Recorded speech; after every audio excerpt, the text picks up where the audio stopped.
वसलामुन अला इबादिहिल्लज़ीना इस्तफ़ा खुसूसन अला मुहम्मदिनिल मुस्तफ़ा व अला आलिहि व अस्हाबिहि उलिस्सिद्क़ वस्सफ़ा अम्मा बअद फ़क़द क़ाल अल्लाहु तबारक व तआला जल्ल जलालुहु फ़िल क़ुरआनिल मजीद वल फ़ुरक़ानिल हमीद अऊज़ु बिल्लाहि मिनश शैतानिर रजीम बिस्मिल्लाहिर रहमानिर रहीम अल्लज़ीना यज़्कुरून अल्लाह क़ियामन व क़ऊदन व अला जुनूबिहिम यतफ़क्करून सदक़ल्लाहु मौलानल अज़ीम व बल्लगना रसूलुहुन नबियुल करीम व नहनु अला ज़ालिका मिनश शाहिदीन वश्शाकिरीन वल्हम्दुलिल्लाहि रब्बिल आलमीन अस्सलातु वस्सलामु अलैका या सय्यदी या रसूल अल्लाह व अला आलिका व अस्हाबिका या हबीब अल्लाह अस्सलातु वस्सलामु अलैका या सय्यदी या रसूल अल्लाह व अला आलिका व अस्हाबिका या हबीब अल्लाह अस्सलातु वस्सलामु अलैका या सय्यदी या रसूल अल्लाह व अला आलिका व अस्हाबिका या हबीब अल्लाह। हाज़रीन किराम, मैंने कुरान मजीद से एक टुकड़ा पढ़ा है जिसके अंदर अल्लाह ताला ने अपने बंदगाने खास का जिक्र किया है। फरमाया अल्लज़ीना यज़्कुरून अल्लाह क़ियामन व क़ऊदन व अला जुनूबिहिम यतफ़क्करून। वो मेरे बंदगाने खास वो हैं जो मेरी याद करते हैं, अल्लाह ताला का जिक्र करते हों, खड़े हों या बैठे हों या लेटे हों, सब हालतों में मेरा जिक्र करते हैं।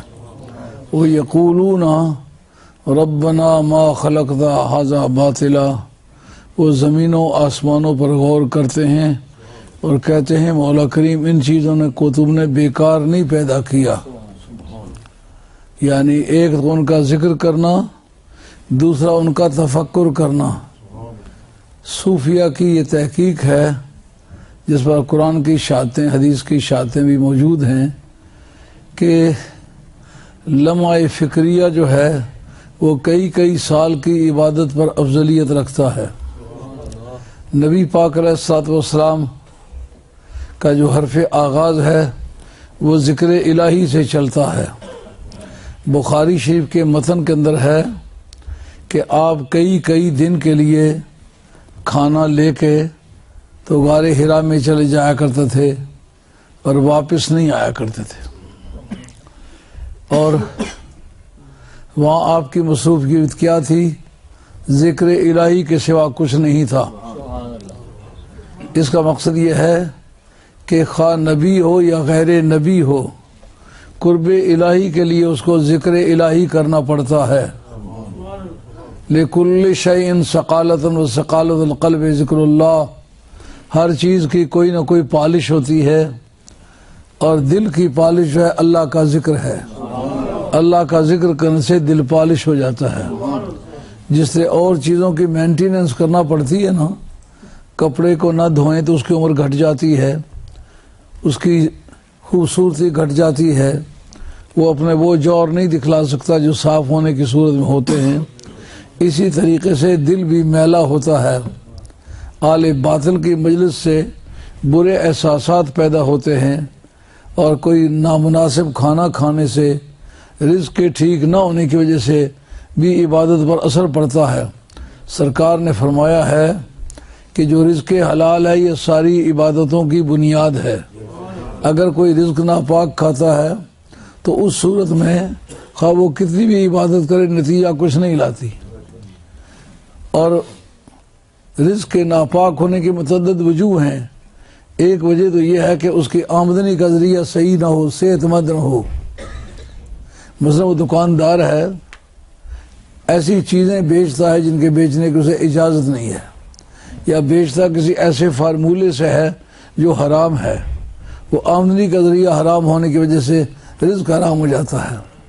और एक वजह यह है कि आदमी ज़कात की शय हो तो ज़कात न दे तो फिर उसका रिज़्क़ मुतासिर होता है, और अगर वो ज़मींदार है वो उशर नहीं देता फिर उसका रिज़्क़ मुतासिर होता है। और फितराने का वक्त आया है, फितराना उसने नहीं दिया, इससे भी रिज़्क़ मुतासिर होता है। तो इस तरह आदमी को चाहिए कि ज़िक्र से पहले अपने रिज़्क़ को पाक करने की तदाबीर करे। अगर रिज़्क़ नापाक हो इबादत कुछ नतीजा नहीं लाएगी। और रिज़्क़ पाक कर लेने की सूरत में जैसा कि सरकार का मामूल है, जाके तराई में बैठ जाना और कई कई दिन वापस ना आना। एक मरतबा जनाबे सैयदा बहुत कमूरी में है, ये वही दौर है जिस नबी पाक अलैहिस्सलाम पर पहली वही आने वाली है। तो हज़ूर अलैहिस्सलाम उसी गार में गए हुए हैं, जनाबी सैयदा आपकी तलाश में जाती हैं और आगे चल कर के देखा कि सरकार वहाँ नज़र नहीं आ रहे। गार खासी जिन ये लोगों ने देखी है, खासी बड़ी जगह है, एक तो पहाड़ के इतनी बुलंदी पर है कि आम सेहत का आदमी वहाँ चढ़ नहीं सकता, और अगर वहाँ चढ़ जाए तो फिर सरकारी दो आलम का तलाश करना उस गार के अंदर एक मसला था। तो वहाँ एक गडरिया भेड़ें चरा रहा है, उससे पूछा, आरवे रूमी रहमतुल्लाह फरमाते हैं, ऐ शबा हाल शबाने माबिगो खाक बरसर देखते अज जुस्तो जो।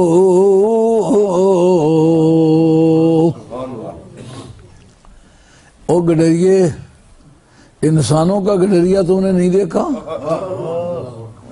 उसने कहा और कुछ मुझे पता नहीं है। ई कदर दानम के अंदर तीरा गार ज़ारमी नालद कसे ले लो नार। आदमी का ताल्लुक कुछ न हो तो रोना भी चाहे तो रोना नहीं आता। कई मरतबा लोग रिश्तेदारों की मौत पर जाते हैं, ताल्लुक कुछ नहीं होता, रोने की ट्राई करते हैं मगर रोना आता नहीं। सरकार के बारे में जरा गौर कीजिए कि सरकार का अपने दौर से लेकर के यौम क़यामत तक आपके उम्मती हैं, सबके लिए सरकार रो रहे हैं। ज़ारमी नालद कसे ले लो नार। कोई मर्द खुदा है जो अंदर शबो रोज रोता रहता है, उसके रोने की आवाज आती रहती है। उम्मती या बरजुबानश उम्मती या उम्मती। उसकी जुबान के ये कलिमात सुनाई देते हैं, मौला करीम मेरी उम्मत का मामला जो है वो हल फरमा। इमाम राजी ने रब्बे हबली उम्मती का तर्जमा किया है, ए फविज़ अमरा उम्मती इलैया, मौला करीम मेरी उम्मत का मामला मेरे सुपुर्द कर दे। सुभान अल्लाह, सुभान अल्लाह, वाह वाह वाह, सुभान। तू गनी अज़हर दो आलम मन फकीर। ये रूमी असर अल्लामा इकबाल मरहूम आपको आले इल्म ने अपने वक्त का रूमी करार दिया है।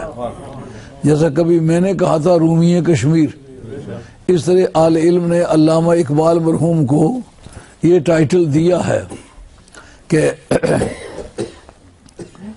तू गनी अज़हर दो आलम मन फकीर। दर क़यामत उज़राए मन पज़ीर। ए मौला करीम तू दोनों जहान से बेनियाज है, मैं हाजतमंद हूँ, क़यामत के मैदान में मेरी उज़रदारियाँ कबूल फरमा। गर हिसाबम राबागिरी नागजीर अज निगाहे मुस्तफा पिना बगीर।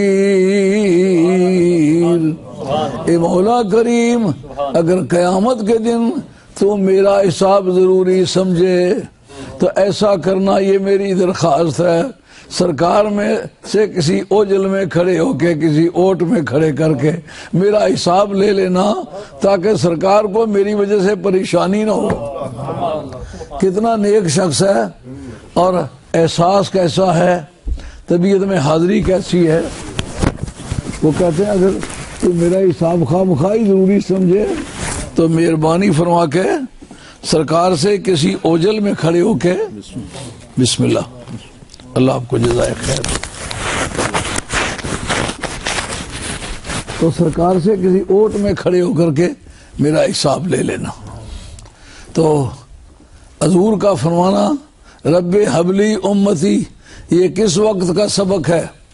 इमाम कस्तलानी रहमतुल्लाह तआला अलैह फरमाते हैं, जो सरकार की विलादत बासादत हुई तो माई शिफा का ये कहना है कि सरकार के होंठ हिल रहे थे, सरकार का सर सजदे में था। आपकी जुबानें गौर फशान से ये अल्फाज सुनने में आए, रब्बे हबली उम्मती, रब्बे हबली उम्मती। हे मौला करीम, मेरी उम्मत का मामला मेरे हवाले कर दे। जामे अज़र के मिस्री उस्ताद से मेरा इस बारे में झगड़ा हुआ। वो कहने लगे कि जो अरबी ज़ुबान है ये बनी जरहम से हज़रत इस्माईल अलैहिस्सलाम ने सीखी थी। मैंने कहा बनी जरहम से सीखी थी तो मुझे ये बताओ लोहे महफूज की तहरीर की ज़ुबान कौन सी है। वो बिल इत्तेफाक बात है कि वो अरबी में है। क्यों? पहले दिन से कायनात पर हुकूमत खुदा के बाद जनाब मुस्तफ़ा की तस्नीम होती है। हाकिम की जो जुबान होती है, सरकारी जुबान, वो होती है। तो लोहे महफूज तो अब तो नहीं लिखी गई ना, वो तो पहले की लिखी हुई है। उसके बाद ये बतलाओ कि फरिश्ते जो पहली उम्मतों से आके कब्र में सवाल करते रहे वो अरबी में करते रहे या कौन सी जुबान में करते रहे। तो ये तो बड़ी पुरानी जुबान है, हज़रत इस्माईल अलैहिस्सलाम अभी पैदा ही नहीं हुए थे। तो पहली मरतबा ये जुबान आदम अलैहिस्सलाम ने बोली है, ये बड़ी पुरानी जुबान है। तो उस अदो ने ये बात मानना पड़ी कि लोहे महफूज की जुबान अरबी है, किरामन कातिबीन की जुबान अरबी है, बरज़ख की जुबान अरबी है, क़यामत के दारुल अदालत में अरबी बोली जाएगी। क्यों बोली जाएगी? जिसकी हुकूमत उसकी जुबान। जिस मुल्क में आप बैठे हुए हैं, जब रोमनों की हुकूमत थी तो उस वक्त रोमन बोली जाती थी, सरकारी जुबान रोमन थी। ये जो आप रोमन के इंतज़ाम का देखते हैं ये उसी वक्त की यादगार है। और बहुत सारे अल्फाज अंग्रेजी के अंदर जो बोले जाते हैं वो रोमनों के हैं और आज तक वो हैं, क्योंकि हुकूमत रोमनों की थी। जिनकी हुकूमत थी जुबान उनकी थी। तो अब नबी पाक अलैहिस्सलाम ने विलादत वाली तारीख किससे अरबी जुबान सीखी थी? जो खुदा की बारगाह से सीख के आए थे वो जुबान सरकार ने बोली, रब्बे हबली उम्मती, रब्बे हबली उम्मती। ऐ मौला करीम, मेरी उम्मत का मामला मेरे हवाले कर दे। अब विलादत के वक्त रब्बे हबली उम्मती, रब्बे हबली उम्मती, मेराज की रात अल्लाह की बारगाह में हाजिरी दी। अल्लाह करीम ने पूछा क्या लाए हो? कहा अत्तहियातु लिल्लाहि वस्सलावातु वत्तय्यिबात। मौला करीम अपनी भी और अपनी उम्मत की भी जानी, माली और बदनी इबादतें तेरी बारगाह में हाजिर लाया हूँ, अपनी भी अपनी उम्मत की भी। अल्लाह करीम ने जवाब में फरमाया अस्सलामु अलैका अय्युहन नबिय्यो व रहमतुल्लाहि व बरकातुहू। ऐ मेरे प्यार महबूब, तुझ पर सलाम हो। सरकार के दिल में ख्याल आया, तोहफे मैंने पेश किए अपनी तरफ से भी, उम्मत की तरफ से भी। अल्लाह ने मेरा नाम लिया, मेरी उम्मत का नहीं लिया। इससे अंदाजा करें आप आज के हालात में अगर किसी मामले में आप नबी पाक अलैहिस्सलाम की ज़ात बाबरकात के ज़िक्र पाक को नज़रअंदाज करते तो ये किस कदर बेइंसाफ़ी है। जिसने पहली बोली बोली तो आपका नाम लिया, अल्लाह के हुज़ूर में हाजिर हुए, मूसा अलैहिस्सलाम अल्लाह के हुज़ूर में हाजिर हुए थे, गश खा के गिरे, होश ही नहीं तो बात क्या होती। अपनी बहस चल पड़ी। मातिल का भी यमीन के या मूसा, जब बारगाह खुदाबंदी के जलाल से घबरा गए तो जिसे बच्चा आप अपनी गोद में लेके बैठे, बच्चा रोने लग जाए, आप उसका कुर्ता पकड़ के कहते ये क्या पहना हुआ है, बटन को हाथ लगा के इसको क्या कहते हैं, वो देखो बनेर पर जो बैठी हुई है चिड़िया उसको क्या कहते हैं। उसकी अटेंशन डाइवर्ट करने के लिए मुख्तलिफ चीजें आप उससे पूछते हैं। रब ने देखा कि मूसा घबरा गया है, का पूछा मातिल का भी यमीने के या मूसा, ये मूसा तेरे हाथ में क्या है। जब रब को नजर भी आ रहा है, पता भी है क्या चीज है, तो ये क्यों पूछते, उनको मानूस करने के लिए। तो मालूम है उस बारगाह में जाके जुर्रत ही नहीं रहती बात करने की। कमाले जुर्रत है मुस्तफा पे कुर्बान कि जिस रब ने कहा तुझ पर मेरा सलाम हो, मेरा सलात हो, मेरी रहमतें हो, मेरी बरकतें हो। उस सरकार ने उम्मत के दो हिस्से कर लिए, का एक गुनहगारों की है और एक परहेजगारों की है। ये उम्मत के दो ग्रुप है, एक परहेजगारों पर मुश्तमिल है और दूसरा गुनहगारों पर मुश्तमिल है। का अस्सलामु अलैना व अला इबादिल्लाहिस सालिहीन। ए मौला करीम जो अच्छे हैं उन पर सलातो सलाम हो तेरे बंदे होने की वजह से। जो मेरी उम्मत के थर्ड क्लास लोग हैं ना, उनको मैं अपनी कमलिया में लेता हूँ। मौला करीम अस्सलामु अलैना व अला इबादिल्लाहिस सालिहीन, हम पर भी सलाम हो और तेरे नेक बंदों पर भी हो। जो रवैया सरकार ने उम्मत के बारे में इख्तियार किया, अहले बैत के बारे में भी वही इख्तियार किया। अस्सालिहून लिल्लाहि व तालिहून ली, मेरी आल बैत में से जो अच्छे बंदे हैं उनकी इज्जत करो अल्लाह के लिए। जो उनमें कमजोर आदमी है मेरा मेरा मेरा प्यार बदे नजर रखो, मेरी इज्जत का ख्याल रखो।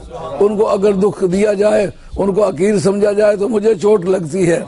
तो जिस तरह सरकार ने उम्मत के बारे में शफकत फरमाई, उसी तरह आले बैत के बारे में भी आपने शफकत फरमाई। कहा मैंने तो अपनी भी और अपनी उम्मत की भी सारी इबादतें पेश की हैं।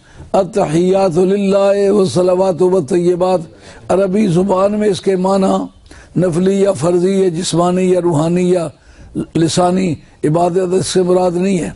ये अब्दुल्ला नसवी ने, जिन्होंने अकायद का मतलब लिखा है, जिनका सनफात 537 है, वो अब्दुल्ला नसवी और हैं। साबिकन इनको भी नसवी कहते हैं लेकिन ये और है। तो उन्होंने ये तर्जुमा किया है, इसका जिक्र किया है हजरत अल्लामा बदरुद्दीन ऐनी ने उम्दतुल कारी शरह बुखारी के अंदर।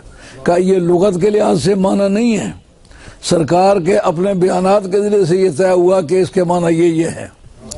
तो अब इससे पता चला अरबी जुबान बतौर जुबान के जुबान है। आप अरबी जुबान जानने के जरिए से उसको जान सकते हैं, लेकिन आपको नबी पाक अलैहिस्सलाम की मखसूस बोली भी जाननी पड़ेगी, जिसको गरीबुल हदीस कहते हैं। यानी गा बगा कोई लफ्ज हदीस में इस्तेमाल, रेयर वर्ड्स, गरीबुल हदीस, ये मुस्तकिल इल्म है और उसकी मुस्तकिल किताबें हैं। आपको वो तर्जमा करना पड़ेगा जो सरकार ने किया है, जो सरकार ने मुराद लिया है। इसीलिए आल की बहस में भी ये झगड़ा है। आल से मुराद क्या कहा, एक लुगत के माना है, एक सरकार के माना है। सरकार ने उन पर चादर डाल कर फरमाया अल्लाहुम्मा हाउलाए आले बैती। अब हदीस के अल्फाज ने और इशारे ने इस अमर को वाजे कर दिया कि ये जो आल बैत है यही मेरी औलाद है, यही मेरे घर वाले हैं। एक जगह आया अल्लाहुम्मा हाउलाए आलो बैती, एक जगह आया अल्लाहुम्मा हाउलाए आलो मुहम्मदिन। ये हाउलाए इसमें इशारा है। ये कायदा बयान में करने में वक्त निकल जाएगा, तो इंशाअल्लाह आइंदा जुमे पर इस पर जिक्र करेंगे कि जिक्र इलाही जो है ये दिल की पॉलिश है और उसमें सरकार की बहस चल निकली कि सरकार ने जिक्र इलाही कहाँ किया और कैसे किया, तन्हाई में क्यों बैठे, इस पर गुफ्तगू करेंगे। जिक्र इलाही क्या किया, अल्लाह ताला का जिक्र करते रहे और जिक्र के बाद मांगा क्या, ए अल्लाह मेरी उम्मत का मामला मेरे हवाले फरमा दे। ये तीन बातें हुजूर में आती हैं कि तन्हा क्यों बैठे, एक, जिक्र इलाही क्या किया, दो, और जिक्र इलाही के बाद दुआ क्या मांगी।